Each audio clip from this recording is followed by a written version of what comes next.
illegal truck drivers and Uber drivers are killing people. Not really news, but it's getting worse.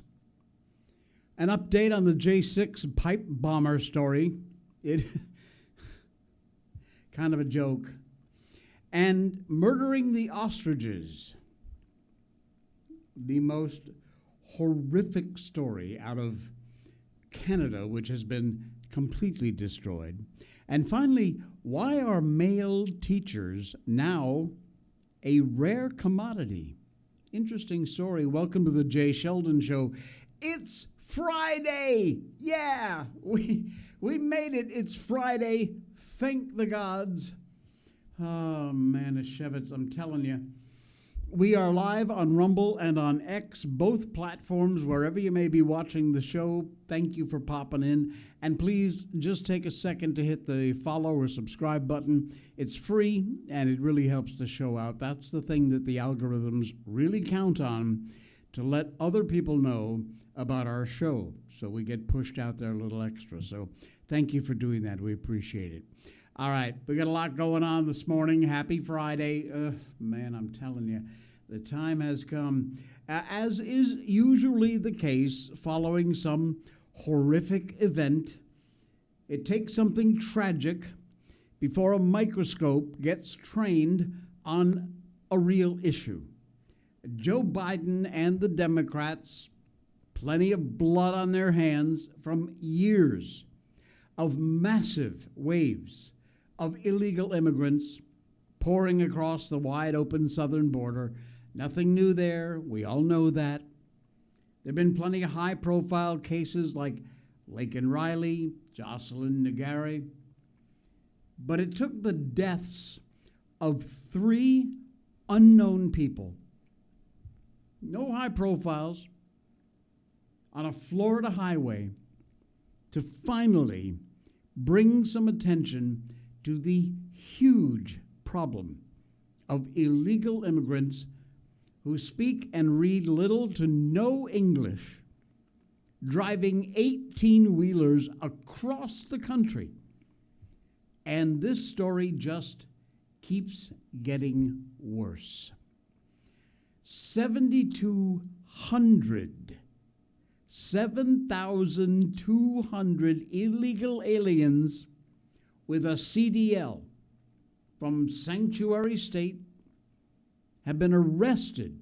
This is just the ones they caught under the Trump administration. DOT says in total, the number of illegal truck drivers, 200,000. There are CDL mills operating, profiting, while American citizens are dying, losing their lives to these morons on our nation's roads. This has to stop. Ever since the Florida crash, the Department of Transportation, Immigration, Customs Enforcement, ICE, they've become involved. And since late October, ICE, along with the Oklahoma Highway Patrol, has targeted a section of Interstate 40. This operation nabbed 70 illegal immigrants, 34 of whom were operating semi-trucks in violation of Ohio state law. No surprise, the illegal immigrants, where they get their CDLs, their commercial driving license. ICE Enforcement Director Marcos Charles had this to say: for the second time in just the past month, the state of Oklahoma and ICE have banded together to bolster public safety among Oklahoma's highways, identifying and apprehending illegal aliens who are in the country illegally and who've been recklessly issued a commercial driver's license from states like, no surprise, California, Illinois, and New Jersey. Many of these illegals arrested are behind the wheel of an 80,000-pound tractor-trailer truck. Imagine. cannot read or speak basic English, which puts everybody they drive by on the roads in absolute danger of possibly being killed, as happened. And the details just get more disturbing the deeper you dig. Sting operation called Operation Guardian. 26 of the illegal immigrant truckers had CDL licenses from the usual suspect states. The best part is 8 of these drivers operating these tractor trailers. It reads like a who's who of the United Nations. They're from China, Guatemala, India, Uzbekistan, many other nations. Many, have extensive rap sheets that include convictions for violent crimes. 18-wheelers being operated by, in some cases, they don't have a CDL at all, not just a fake one. They have nothing. Operation Guardian, just the latest operation to date to catch these illegal immigrant truckers. In September, 3-day period, ICE, Oklahoma Highway Patrol, picked up 91 illegal immigrant truck drivers on that exact same stretch of I-40. In addition to immigration violations, committed other crimes, money laundering, human smuggling, and conspiracy to distribute cocaine. Very nice. Very nice. It's not just cracking down on states that issue these licenses by the Department of Transportation that's needed. The companies that hire them also need to be cracked down on. They know what they're doing when they put these idiots behind the wheel. So you got the CDLs, which are being handed out like water, and then the companies that are hiring these people. What is the matter with you? Zach Melbourne owns Melborg Trucking in Illinois. He says the industry is being outsourced to foreign companies. Foreign companies have no problem hiring illegal immigrants or breaking laws, he added. Their dispatch is over there, their safety is over there, the recruiting is over there, and they do it all digitally online. So they're running foreign labor, imported from overseas, not trained. They're paying them 1099, not W-2s, not complying with any of the ACA or the state tax laws or the federal tax laws. Companies creating digital logbooks, self-certifying that they're following all the regulations, and they have little or absolutely no oversight.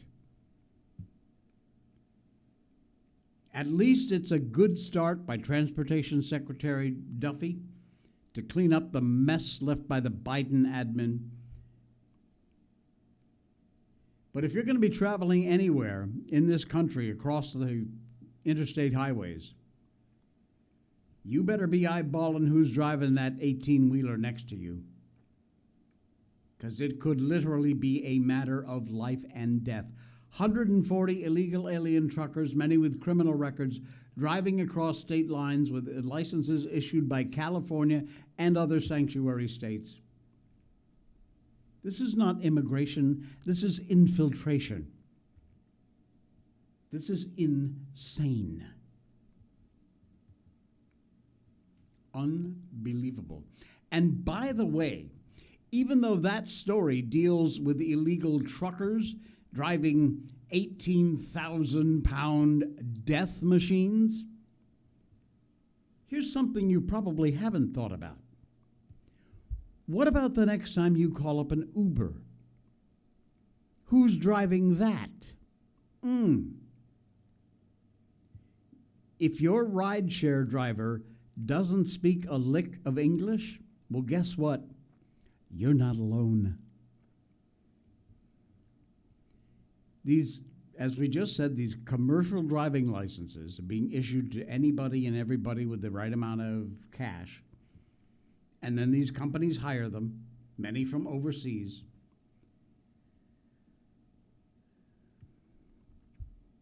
Drivers of commercial vehicles who can't speak our national language will be taken out of service. That from Transportation Secretary Duffy. That's just common sense. Drivers who can't read our road signs, communicate with law enforcement. No reason being on our roads. Now, those comments from Duffy came just months after Trump signed an executive order vowing to enforce the federal law requiring drivers, it's a federal law, to be able to read and write English sufficiently enough to be able to communicate with the general public. You know, it doesn't need to be some highfalutin English. It just has to be enough to be able to communicate and read the road signs. Have you seen the video? I saw one on X, where this idiot, illegal alien driver with a huge tractor-trailer rig is going the wrong way on a divided highway.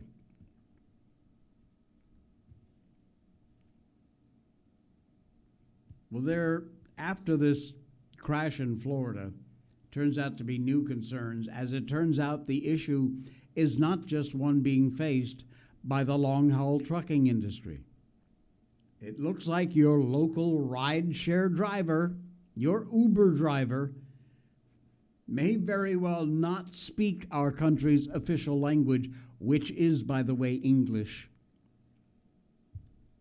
Republican Senator Tommy Tuberville of Alabama plans to address exactly that issue. He's got a new bill called Understanding Basic English Requirements. You get the acronym there? UBER, the UBER Act. This would require rideshare drivers to be able to speak English. Under the Understanding Basic English Requirements, the UBER Act, rideshare drivers for companies that receive government contracts would need to be proficient in English. You think? According to Tuberville's office, the Uber Act would require drivers taking part in rideshare applications that get government contracts to be proficient in English, which just simply makes sense. America is an English-speaking country. Yes, we have a tremendous amount of people who also speak Spanish and many other languages, but English is the official language of the country. Too many Americans have been killed as a result of these illegal immigrants and very relaxed standards. They basically don't exist. They exist, but they're not enforced. Too many Americans have been killed, lost their lives as a result of relaxed standards, illegal immigrants who should never be on the road driving anything commercially, driving anything, frankly. Rideshare companies, especially those that get taxpayer funding, and yes, some do. You have an obligation to vet the drivers that you employ by your company. An absolute obligation.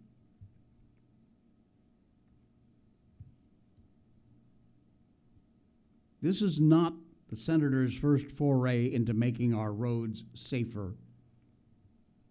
Just last month, he introduced the Secure Commercial License Act, legislation that would require a CDL test done in English to ensure that they are proficient in the language. So, yes, the truck drivers are an enormous, enormous problem. But let's not forget your little Uber drivers.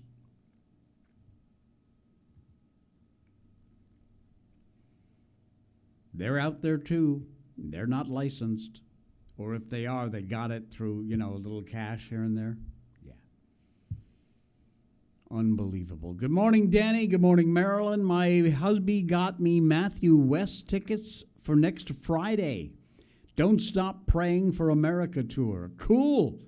Great. Enjoy that show. That's going to be nice.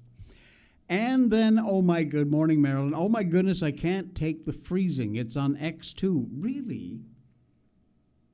I've only got a 1% packet loss. Not sure why that is. Anyway, you want to watch it later on the playback, the VOD? Absolutely, no problem. Everyone have a blessed weekend. Stay safe. Love you all. We love you right back. All right. Before we get to an update on the January 6th bomber, oh my God, let me get you an update on the best coffee on the planet.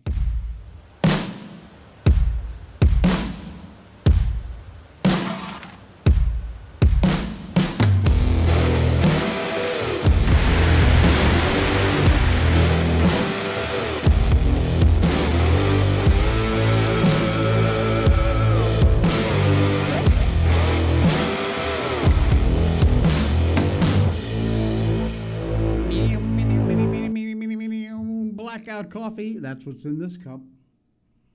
And by the way, I just got an email from John Santos and the gang over at Blackout Coffee. Take a look. Blackout Coffee, proud to support the Second Amendment. $150,000 Blackout Coffee donated.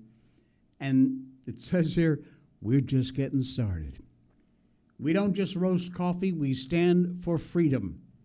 This year, Blackout Coffee has proudly donated over $150,000 to pro-Second Amendment organizations across America. Wow. They've got their FPC Patriot Medium Roast, 50th Anniversary Coffee, No Compromise GOA Medium Roast.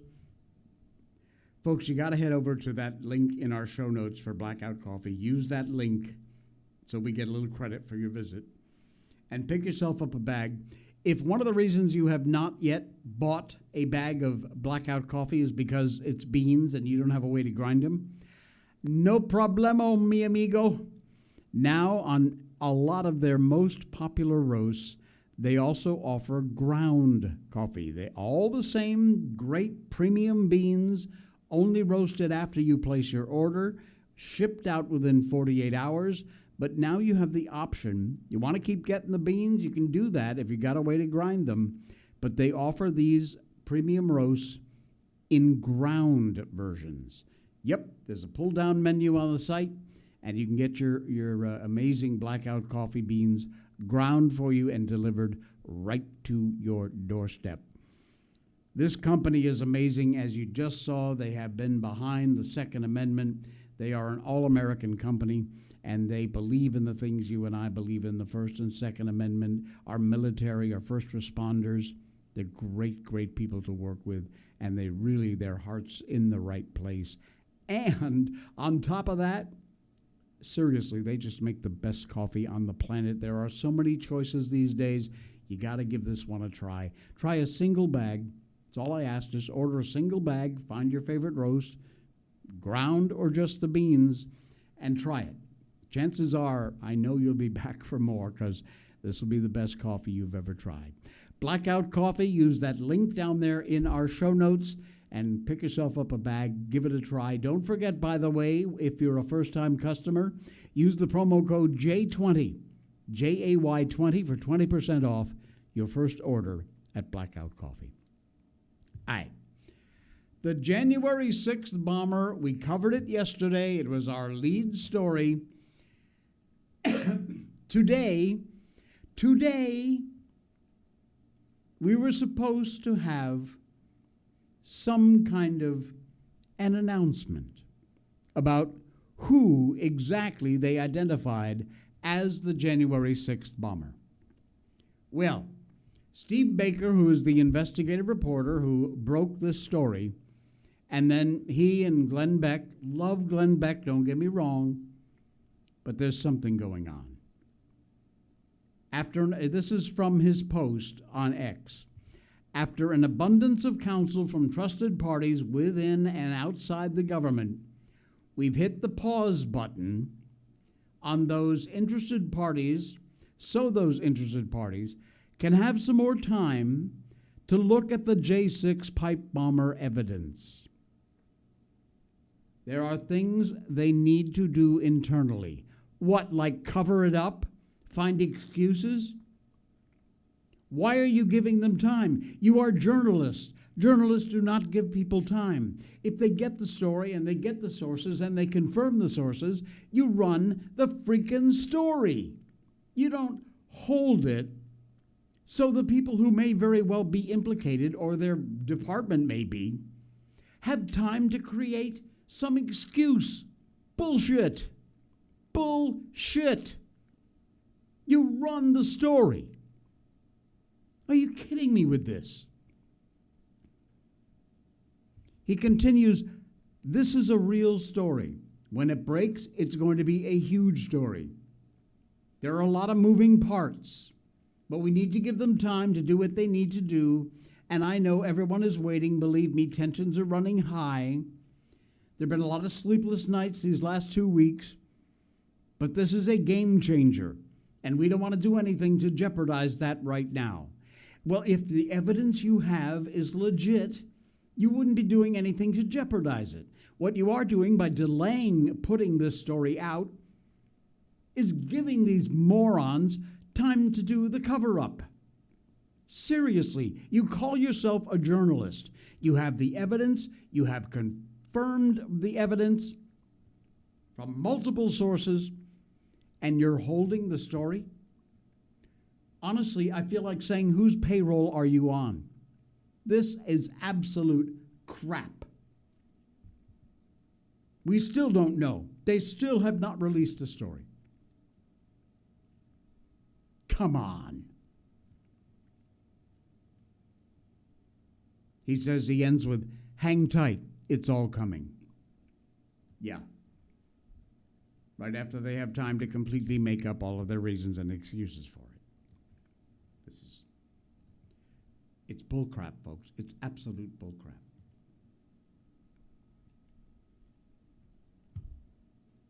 My confidence level in Baker and Beck just went from a 10 to about a 5.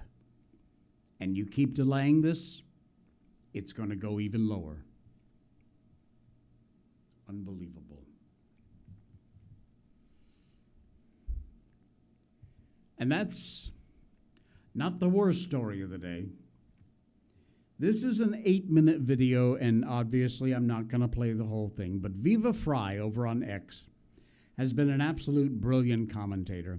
He's originally a Canadian who moved to, I think, Florida, and has now become assimilated into the country. I don't know if he's a citizen yet, but I'm sure he's probably working on it.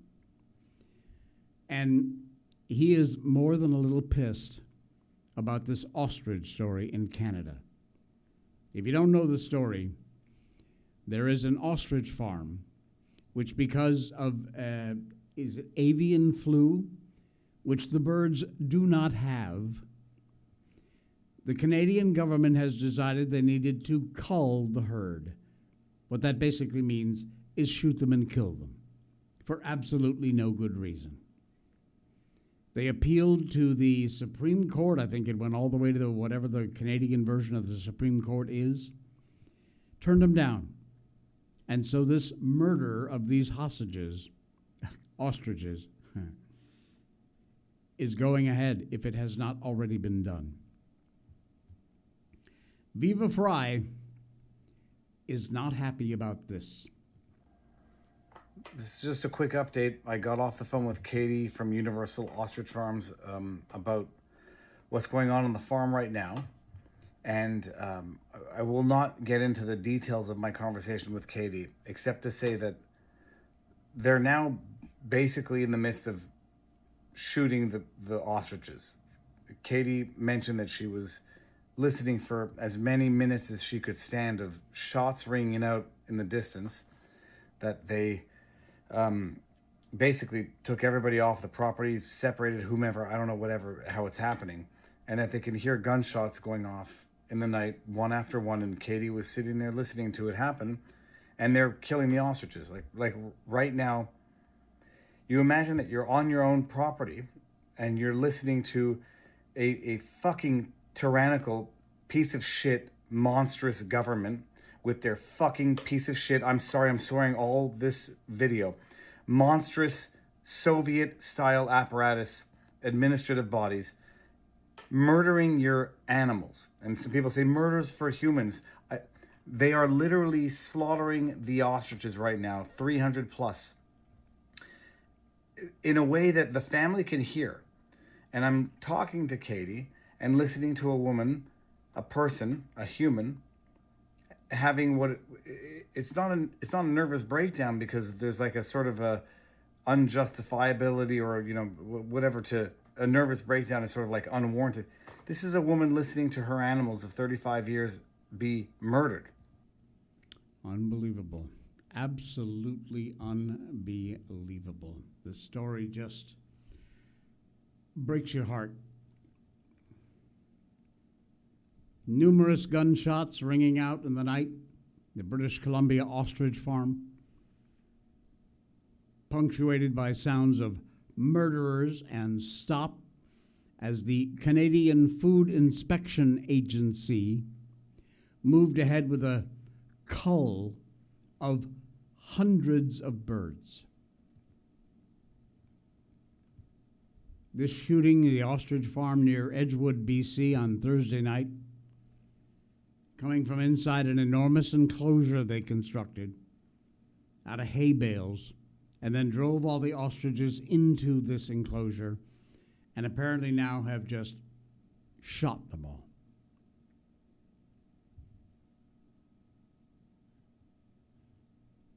The Supreme Court of Canada had announced earlier Thursday they would not hear a final appeal against this cull by the farm's owners, which lifted any kind of legal barricades to this killing of the flock.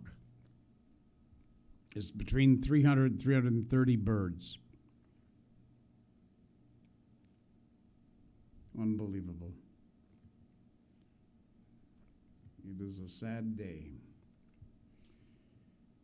Manischewitz. Is your child's teacher a man or a woman? There is a very good chance your teacher is a she, because apparently men have left elementary schools and won't go back. I remember in my elementary school, we had Mr. Carlson and Mr. Oros, 6th grade and 8th grade. Every other one of those teachers was a woman. Kindergarten, I can't remember her name. I remember every one of them, though. I can see them in my mind. It's so cool. Mrs. Harmon, 1st grade. Who was 2nd grade? I can't remember that one either. 3rd grade was Mrs. Rainville. She was a good witch, but she was a witch. I mean, legit, she was a witch. 4th grade was Miss Baum. 5th grade was Ms. Niebergall. 6th grade, Doug Carlson. 7th, Mrs. Hayes. Loved her. And 8th grade, Mr. Oris. Wow. Maybe I'm not that old. Anyway, men apparently have been driven out by the increasing feminization of elementary schools, which produces this cycle of female-dominated elementary schools. They are disappearing from the education landscape in America in droves. In 1970, about 30% of America's elementary teachers were male. By 2021, that number dropped to 11%. Similar or even steeper drops happened at middle schools and high schools. the absence of men creates this harmful imbalance in how America's children are educated. Men, however, did not take off from the schools willingly. They were driven out by this increased feminization of the schools, producing a vicious cycle of female-dominated schools, which they currently absolutely are. A lot of people blame this exodus on male pride, especially elementary education. Critics say it is female-coded. Teachers earn less. Jobs in elementary education not thought to be masculine enough. We need to break down the gender stereotypes preventing men from entering these large, high-growth job sectors like education. That's according to the Brookings Institute, Richard Reeves. Teachers are in fact paid more today than they were in 1970 by a long shot in inflation-adjusted dollars. Stereotypes, if there is such a thing, were arguably a lot stronger back in 1970 than they are today. And never mind the fact that some teachers, maybe you can't tell if they're a man or a woman. That's another issue for another day. Feminist ideology, the spiritual dominance of women in elementary education, dissuades men from even considering work in elementary education. They don't even want to try. Turns out, not surprisingly, that men make rational decisions in the face of feminized institutions like elementary schools. You picture a school in the 70s. And in the 70s, I was in 1970, I graduated in 76 from high school. So go back 4 years, I was 72. I would have been in 6th grade in 1970. Doug Carlson was my teacher. This whole idea of social promotion, where students would stay with peer groups, be promoted regardless of whether they had mastered the material or not, just catching on. Schools had very clear rules, very real consequences if you violated those rules. Schools, public schools, administered corporal punishment in the 70s. Oh, yeah. It was legal in 49 out of 50 states. Only New Jersey banned corporal punishment back in 1970. It was practiced by as much as 70% of all the school districts in the country, except New Jersey. Or you'd write, "I will not talk in class" on the chalkboard 100 times if you spoke out of turn. Remember that? Oh, yeah. Uniforms, very common. Dangerous play happened at recess. I told you about setting Rita Bailey's foot on fire with my magnifying glass. A lot of injuries, considered part of just growing up. Drills, repetition, rote memory, common teaching practices, and still students got C's in most subjects. You remember the 1990 movie, Kindergarten Cop? Arnold Schwarzenegger plays an FBI agent going undercover as a kindergarten teacher. Well, that movie actually captures this whole thing very well. Arnold's character emphasizes boot camp discipline, marching in line, enforcing rules, drills-based learning to the kids. This quaintly out-of-season method makes for some great laughs. Of course, the cute, politically incorrect things the students say. But today's schools emphasize belonging and nurturing at the expense of objective standards. You know, like getting something better than a C in English or math. Almost no one these days is held back in schools. Do you know of any child that's been held back a grade? Likely not. Handing work on time? It's becoming optional in a lot of cases. Optional. Handing in your homework on time. Fewer than, I love this one. Fewer than 25% of students get grades below a B across the nation. And even such losing grading, we're told it stigmatizes the students too much. We don't want to make them feel bad. There is barely anything like classroom discipline from these teachers. They have no control over their students. Recess is so concerned with safety. Basically, you go outside, you stand there, you can't do anything because it might be dangerous. Someone might get hurt. We'll get sued. Every game they play is completely monitored to the extreme. Physical fitness, until recently, took a back seat to being kind. Yeah. This little healthy mix of nurturing from typically female teachers, and I'm not bashing female teachers, I'm just saying. Male standard enforcement from kindergarten cop, sorry, that's a thing of the past. Men generally less interested in working in elementary education, and they are leaving by the droves.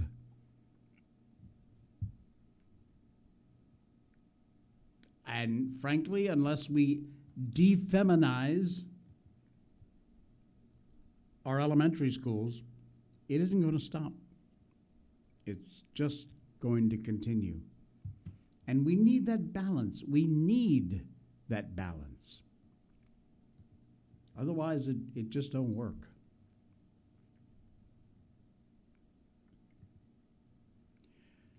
What else? Thomas Bell's confirmation. Can we work on that? I don't think that's happened yet. It ought to, but it hasn't yet.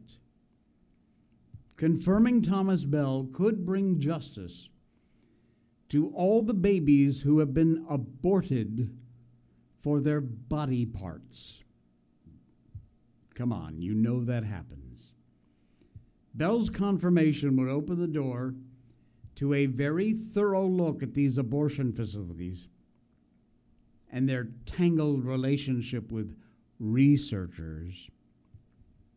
This recent nomination hearing in the U.S. Senate, lawmakers were considering Thomas March Bell, a former fetal tissue investigator, for the Inspector General role at the Department of Health and Human Services. Now, the Senate Committee on Finance now going to determine whether his nomination gets advanced to the full Senate. If he's confirmed, Bell's going to have the chance to revive the 2021 federal investigation into the University of Pittsburgh. Remember that? Potential's illicit use of fetal tissue obtained from aborted babies. In one particular gruesome study back in 2020, this is hard to say. Scalps of second trimester infants, aborted at an affiliated hospital, were sliced off and attached to mice and rats by Pitt researchers.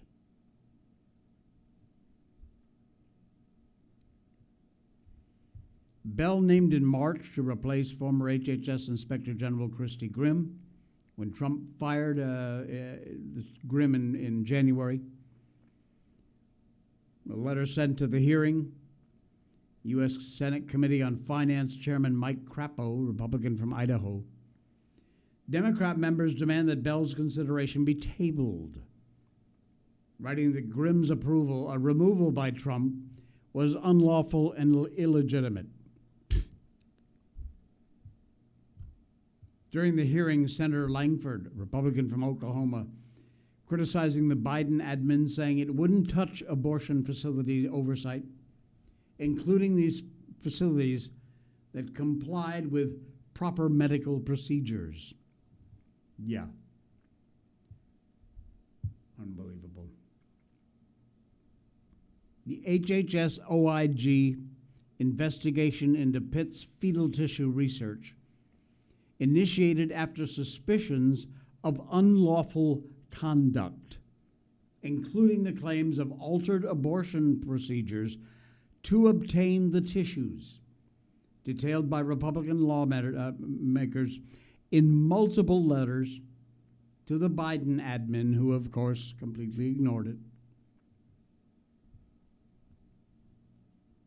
We need to get this guy confirmed. This needs to be done.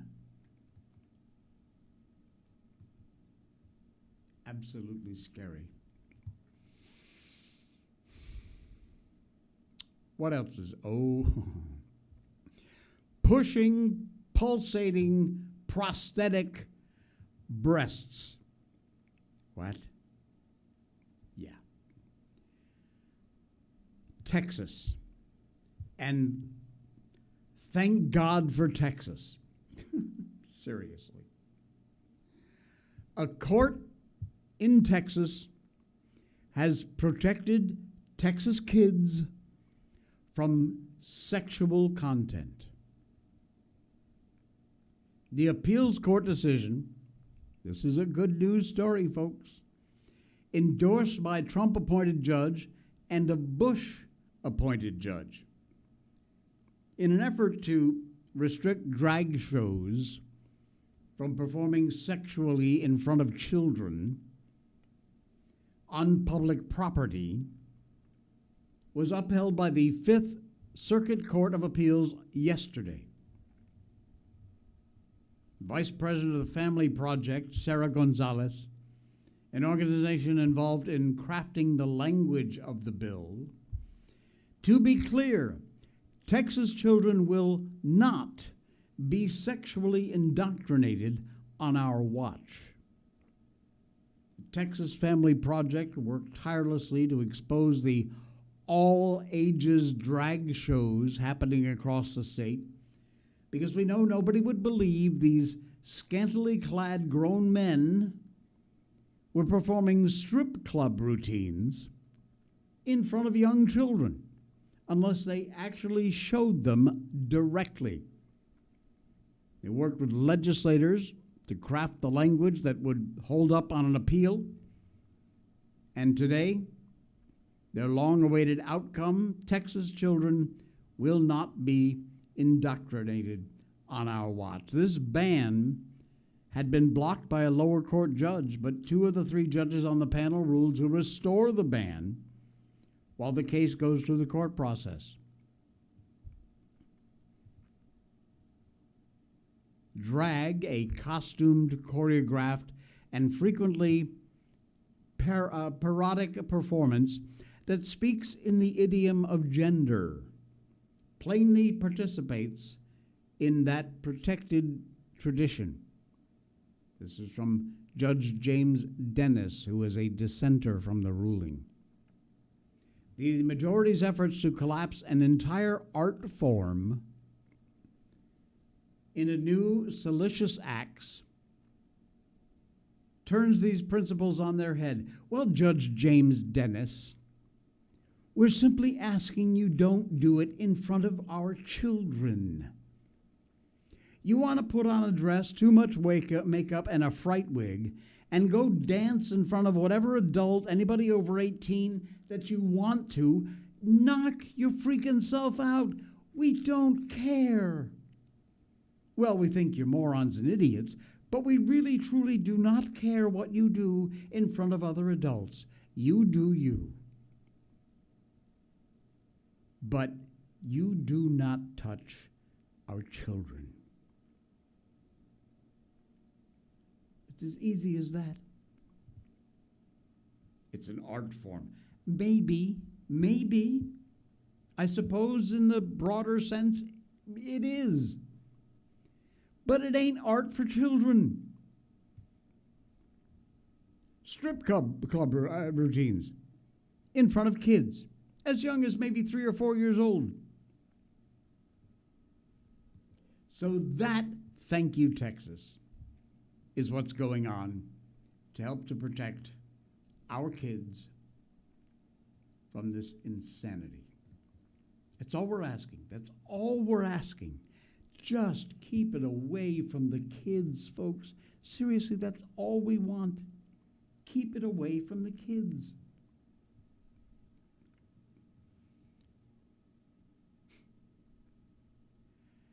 Thanksgiving is coming. Are you getting ready? Are you doing the whole turkey thing? Well, guess what Kraft is doing? Yeah, you know, when you think of the company Kraft, what do you think of? Mac and cheese, right? Yeah. Kraft is setting out to ruin Thanksgiving. Take a look at this crap. Well, now, that's Kraft macaroni and cheese, which is absolute shit. It's just gross. But a well-made macaroni and cheese? I know I'm biased, but my mom used to make the most amazing macaroni and cheese. She gave me the recipe once. I still have it. I haven't made it in a long time. I need to make a good batch of mac and cheese. Mom's recipe. Mary Sheldon, we're using your recipe for our mac and cheese. She uses multiple kinds of cheeses. She's got a breadcrumb on top, which is quite common. But just, for some reason, the way she puts it together can't be beat. Thanksgiving, of course, is right around the corner. Lots to talk about. Cooking and eating a Thanksgiving meal. Now, personally, I am much more in favor than of the sides and the desserts than I am of the turkey, although I love turkey. Dressing, yes, please. Rolls, of course. Mashed potatoes with gravy, abso-freaking-lutely. Pecan pie, there is nothing, and by nothing, I mean nothing, I would not do for a good pecan pie. I've said it forever. My absolute favorite food on the planet is pecan pie. Sadly, you rarely find them here. And when you do, they're about that thin. They're extremely expensive to make. But a good pecan pie, nothing I wouldn't do. Anyway, enough about that. Macaroni and cheese is making its way to tables across America on Thanksgiving Day, but it is one of the more controversial Thanksgiving sides. It's not replacing the turkey, but as a side dish on Thanksgiving? And apparently people are very divided about what kind of macaroni and cheese is the right one. What? A lot of folks love baked mac and cheese. Not my favorite, but done well, it's really good. Creamy shells, full loaded with cheese. A bad mac and cheese will get you roasted. Keisha Lance Bottoms, yeah, that's really her name. Atlanta's former mayor, current Democratic candidate for governor. 2018, she shared a dry monstrosity with an unsuspecting world on Thanksgiving Day. Take a look at this. Man, that looks gross. Ugh. And what is that excuse for? Is that cheese? It looks like cheese whiz. Or maybe it just looks like whiz. The fallout, absolutely brutal. Twitter, it was called Twitter at the time, ratioed her mercilessly. 5 years later, apparently she's redeemed herself, although she doesn't look very appetizing. But this is her new mac and cheese. There you go. Okay, it looks a little better. At least it's got a little color, which means it probably has a little bit of flavor. Well, now Kraft Foods One of the names we think of when we think about mac and cheese. You just can't help it, good or bad, love it or hate it. When you think of macaroni and cheese, I think of my mom's recipe, but most people think of Kraft. Well, they've decided they want to ruin Thanksgiving. Yeah, I'm calling you out, Kraft. Get ready. This is grossing me out even to say it. Apple pie flavored mac and cheese. What? Yes. I am absolutely not kidding.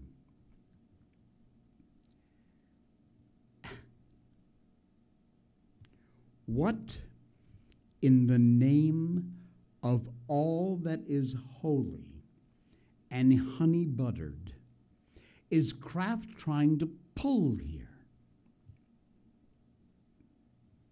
Disgusting.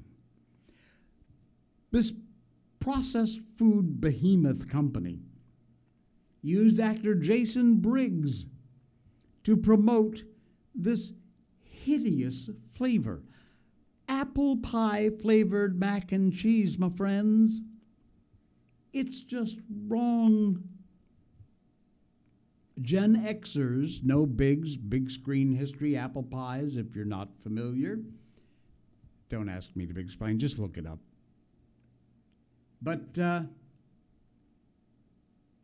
yeah, he's out there. Can we play it?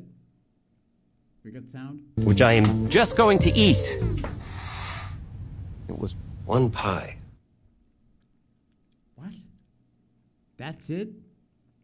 Is it right? Is it wrong? I wanna feel. Is it right? Okay, get rid of that. Gross.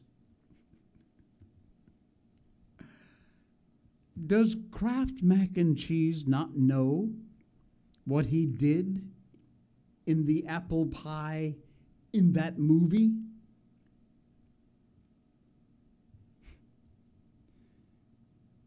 Unbelievable. They paid him good money to refer to the movie that made him famous. I'm sure that kind of stunt Kraft is pulling here with the culinary monstrosity of apple pie flavored mac and cheese. Yes, I'm doing 5 minutes on apple pie flavored mac and cheese. It's on you, Kraft. You started it. There cannot be a market for something this god-awful. They say the new side dish, blasphemy, will be in Walmart while supplies last. I'm guessing they will last. You'll probably be able to find it through Easter. If you bring a box of this crap to my Thanksgiving dinner, you will be tossed out on your ass. You're not welcome here. Go away. Don't come around my house brandishing a riff on mac and cheese Thanksgiving. Or you know what? Not just Thanksgiving Day, any day of the week, of the year. Apple pie, mac and cheese. You gotta be kidding me. Yuck! All right.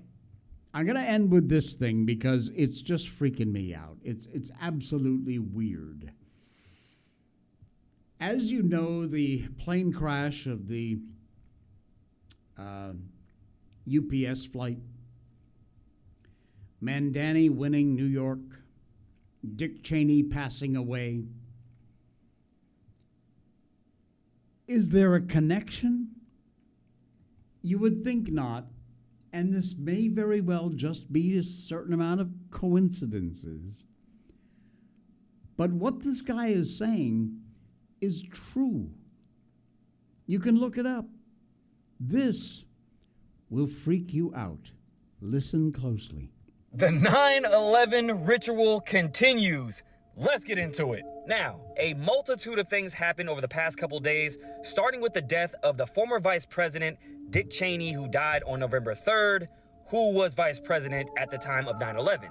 Then we have the first Muslim mayor of New York City, Mamdani, winning the election. Then we have a plane crash, which was a UPS carrier that went down in Louisville, in which was flight 2976. Now, can anybody tell me how many victims, excluding the hijackers, died in 9/11? Yeah, 2976, same number. Now, that was on the FBI website, but if you go to Wikipedia, it actually says 2977. If you add Dick Cheney's death, he's that last person. Now, where did this plane crash? At the Muhammad Ali International Airport. Now, who did they say that was one of the hijackers responsible for 9/11? Khalid Muhammad. Coincidence? Let's keep going. Now, in that plane crash, the Louisville mayor stated that there was 9 people that got killed and 11 others injured. What? And this thing just keeps going because the type of plane it was decommissioned from the passenger service on October 26, 2014, in which from the time it went down, 9 days, 11 years. Now, going back to Mamdani, he was born October 18th, 1991. From that time to when Trump got inaugurated in office this year, it was 33 years, 3 months, and 3 days. You mean to tell me that the tower stood 33 years before they fell? And let's not forget that Trump is from New York.